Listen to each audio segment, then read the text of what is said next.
नमस्कार, आप देख रहे हैं एएनबी न्यूज और मैं हूं आपके साथ मनीषा पाटीदार। बुलेटिन की शुरुआत करेंगे। हिमाचल के शिमला में स्वतंत्रता सेनानी लाला लाजपत राय की 94वीं पुण्यतिथि पर देश आज उनको नमन कर रहा है, श्रद्धांजलि अर्पित कर रहा है। इसी बीच शिमला के स्कैंडर प्लांट स्थित लाला लाजपत राय की प्रतिमा पर उपायुक्त शिमला आदित्य नेगी ने पुष्प अर्पित कर उनको श्रद्धांजलि दी और उनके देश के प्रति योगदान को याद किया। इस मौके पर एसपी शिमला मोनिका, नगर आयुक्त आशीष कोहली समेत अन्य गणमान्य लोग मौजूद रहे।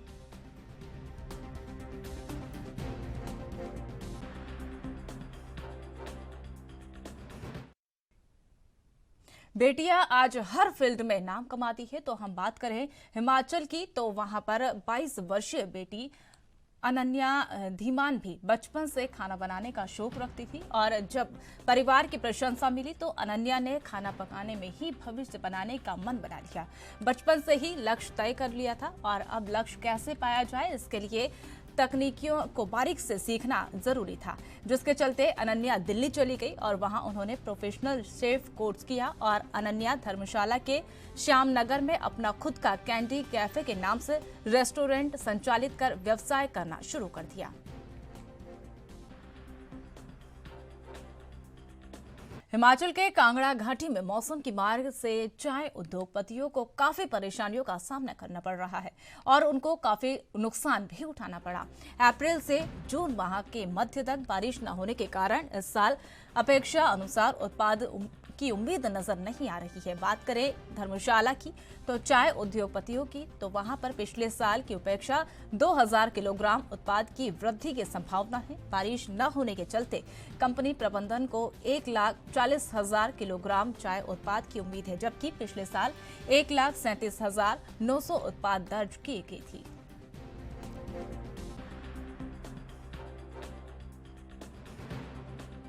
Amanpal Singh, last year it was about 1,38,000 kgs। तो इस साल अभी तक लास्ट पैकिंग नहीं हुई है, तो we are expecting it to be 1,40,000 kgs। बारिश का इम्पैक्ट बहुत ज़्यादा, ये चाय की जो प्रोडक्शन है उसको बहुत ज़्यादा इफेक्ट करती है। इस साल हमें बारिश की वजह से बहुत सेटबैक हुआ है। अप्रैल से लेकर जून तक बारिश बिल्कुल कम हुई है, जिसकी वजह से हमारा प्रोडक्शन में काफ़ी लॉस हुआ है।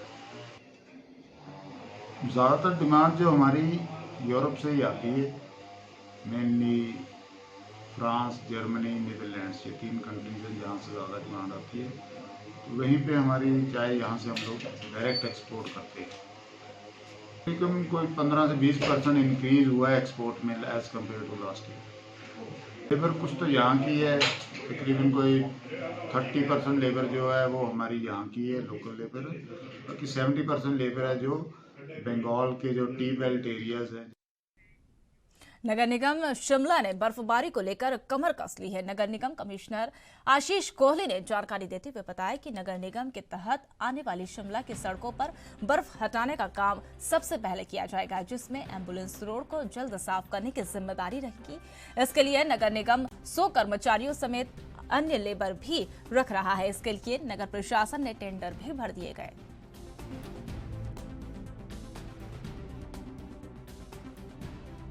नगर निगम शिमला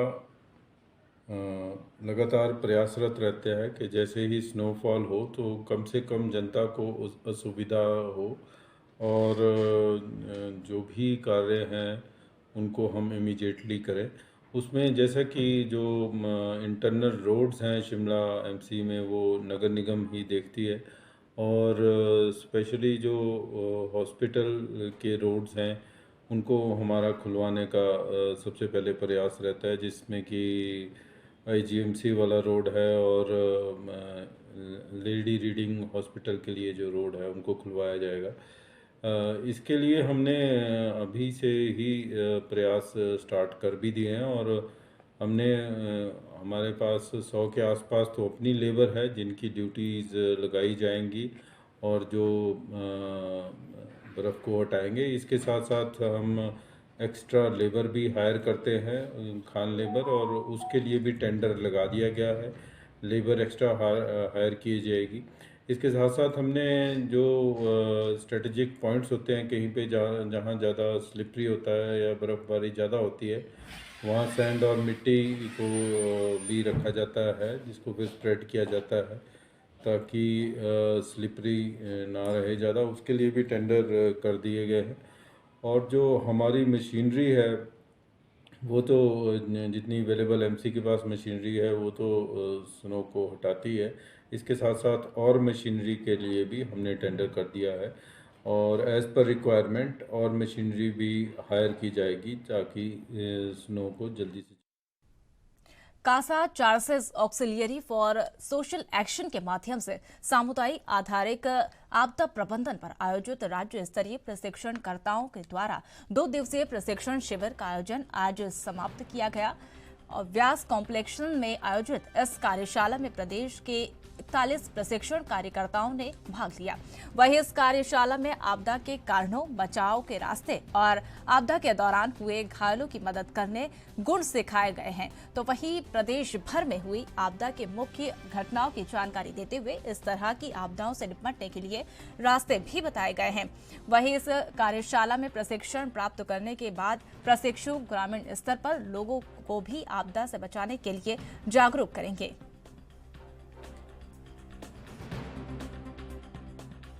हिमाचल प्रदेश की राजधानी शिमला में बंदरों ने उत्पात मचा रखा है। वहीं शिमला के माल रोड पर बीएसएनएल के कार्यालय में फोन का बिल जमा करवाने पहुंचे एक व्यक्ति के हाथों से नोटों का भरा बैग छीनकर एक उत्पाती बंदर भाग गया। देखते ही देखते बीएसएनएल कार्यालय के अंदर और बाहर लोगों की भीड़ इकट्ठा हो गई। दुकानदारों और नगर निगम के कर्मचारी ने बैग वापस लेने के भरसक प्रयास किए। आपको बता दें कि बंदर कार्यालय की छत पर बैठकर और कुछ नोट वहां पर फाड़कर नीचे फेंक दिया। 60-70 हजार रुपए मिले हैं।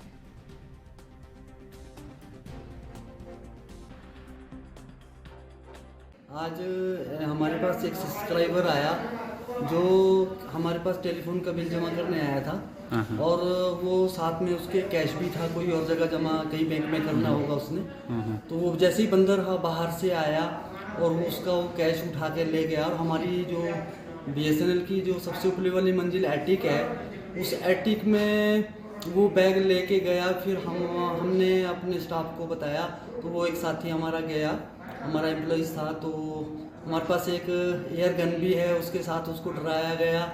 और फिर बंदर ने वो जो बैग है वहाँ साइड में नोटों को बिछा दिया था, बिखर गए थे।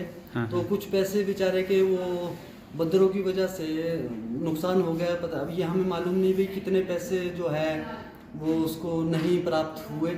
तो हम सरकार से यही विनती करते हैं कि यहाँ पर जो ये आसपास में UCO bank, BSNL CTO building है और ये कालीबाड़ी मंदिर वाली रोड है, इस पे बंदरों का बहुत ज़्यादा आतंक है। और यहाँ तक कि हमारे ऑफिस में अंदर घुस जाते हैं बंदर। हमें हिमाचल के चंबा में स्कूल नदी में मिले शव के मामले को पूर्व जिला उपाध्यक्ष पवन ठाकुर की अगुवाई में युवक के परिजनों और ग्रामीणों ने थाना प्रभारी से मिले। इस दौरान परिजनों और ग्रामीणों ने मामले की स्थिति के बारे में थाना प्रभारी से जाना, साथ ही मामले में तुरंत कार्रवाई और निष्पक्ष जांच की मांग की। आपको बता दें कि गत 16 अगस्त को राजेश का शव स्कूल नदी से मिला था, जिसके बाद उसके पिता ने मामले की हत्या की आशंका जताते हुए गांव के ही कुछ युवकों पर शक जाहिर किया था। पिता की शिकायत पर पुलिस ने मामला दर्ज कर कथित आरोपियों को गिरफ्तार कर लिया था, लेकिन अभी तक वे जमानत रिहा पर हैं।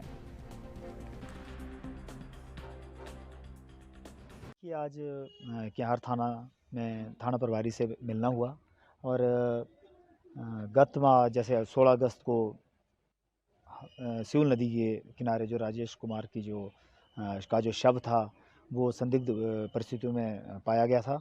और उस बारे राजेश कुमार के जो अभिभावक हैं तुलाराम जी, उन्होंने प्राथमिकी दर्ज करवाई थी पुलिस में। और उसकी छानबीन बारे जो गांववासी हैं और अभिभावक, हम सभी लोग थाना प्रभारी से मिले और उस छानबीन की जो स्थिति क्या है उस पर थाना प्रभारी ने अवगत कराया है। आगामी कार्रवाई चल रही है, छानबीन चल रही है और पुलिस का जो सकारात्मक रुख देखने को मिला है। उम्मीद करते हैं कि जो दोषी हैं या जो सस्पेक्टेड हैं वो पकड़े जाएंगे और जो इसमें जो इनके जो अभिभावक हैं उनको न्याय मिलेगा। और इलाके में जो कानून व्यवस्था है, चाहे चोरी की वारदात हो या आगजनी हो जैसे सिरोही बाज़ार में, उस बारे भी थाना